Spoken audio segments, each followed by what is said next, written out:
Shalom teman-teman dan dewan juri sekalian. Perkenalkan, nama saya Aldrin. Umur saya 9 tahun dan masih berada di kelas 4 SD. Saya berasal dari GKJ Pamulang, Tangerang Selatan. Pada kesempatan ini saya akan bercerita tentang kisah salah satu rasul Kristus yang terkenal karena surat-suratnya. Ada yang tahu teman-teman? Siapa? Ya, benar teman-teman, dia adalah Paulus, seorang penganiaya pengikut Kristus yang berbalik menjadi salah satu rasul Kristus yang tersohor. Bagaimana kisahnya? Yuk kita simak bersama-sama. Di tanah kering Yerusalem hidup seorang pria bernama Saulus. Ia seorang yang cerdas, berani, dan taat pada hukum Yahudi. Namun hatinya dipenuhi kebencian.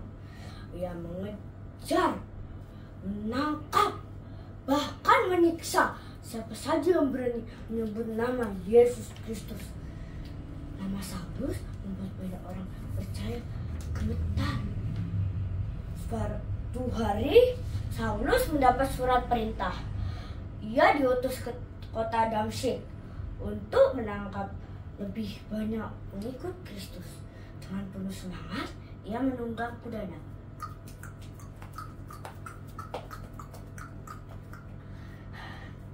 Ia yakin apa yang ia lakukan adalah benar. Namun di tengah perjalanan, tiba-tiba cahaya yang sangat terang menyinarinya.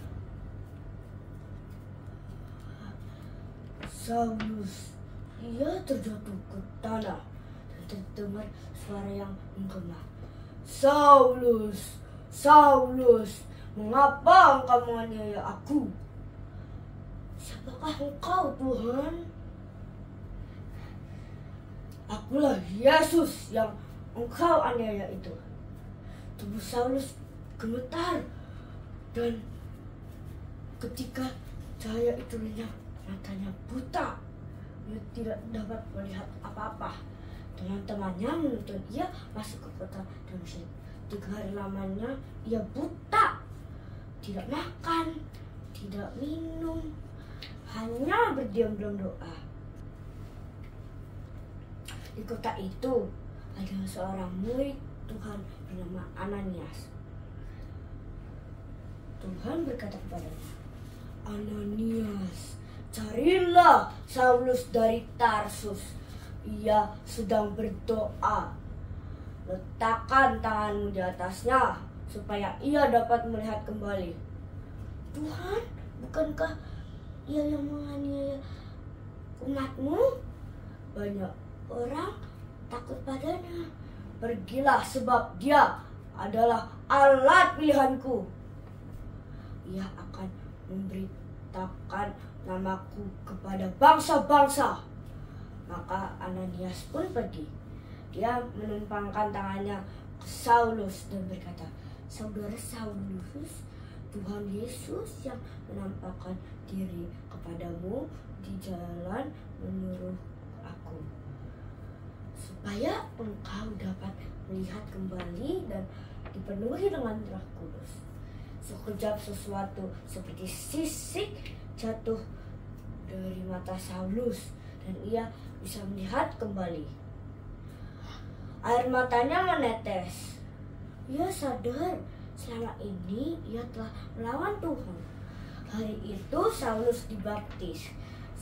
Dan sejak saat itu ia bukan lagi Saulus si penganiaya, melainkan Paulus si pengikut Kristus yang setia. Paulus pergi ke kota memberitakan Injil. Ia yang dulu menebar ketakutan, kini menebar pengharapan.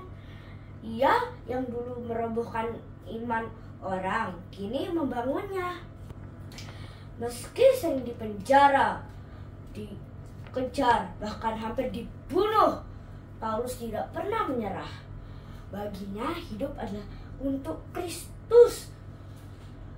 Dan begitulah kisah seorang Paulus Rasul Kristus yang hatinya diubah oleh kasih Tuhan.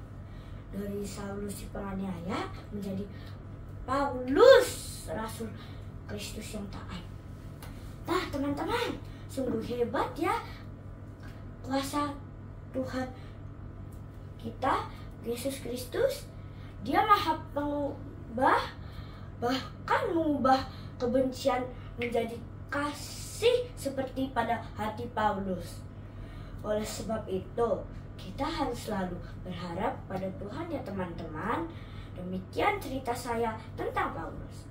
Semoga menjadi berkat untuk kita semua. Berkah dalam, Tuhan memberkati kita semua. Terima kasih.